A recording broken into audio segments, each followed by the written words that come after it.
દિયોદરના railway station વિસ્તારમાં ભરાઈ રહેલા વરસાદી પાણીના નિકાલ માટે તંત્ર એક્શન મોડમાં આવ્યું. તારીખ 31/7/2024ના બુધવારે બપોરે 3 કલાકે મળતી માહિતી મુજબ દિયોદરમાં છેલ્લા 3 દિવસથી મેઘમહેર યથાવત રહેતા દિયોદરમાં પણ વરસાદને લઈને નીચાણવાળા વિસ્તારોમાં વરસાદી પાણી ભરાયા હતા. જેમાં દિયોદર રેલવે સ્ટેશન વિસ્તારમાં અનેક સોસાયટીઓ અને જૂના માર્કેટયાર્ડ સહિત દિયોદરના વેપારી વર્ગની દુકાનો આવેલી છે. ત્યારે દિયોદરના હાર્દસમા રેલવે સ્ટેશન વિસ્તારમાં વરસાદી પાણી ભરાતા વાહન ચાલકો અને લોકોને હાલાકી ભોગવવાનો વારો આવ્યો હતો.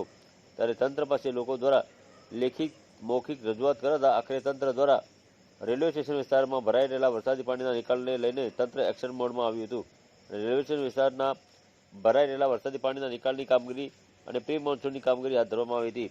તો ગ્રામ પંચાયત દ્વારા રેલવે સ્ટેશન વિસ્તારમાં તંત્ર દ્વારા જેસીબી મશીનથી શહેરના રોડ રસ્તા પર જવા થયેલી ઘન કચરો અને માટી સહિત રોડ પરથી દૂર કરાતા શહેરના જૂના માર્કેટથી રેલવે સ્ટેશન સુધીના રોડના વરસાદી પાણીના નિકાલ થયો હતો.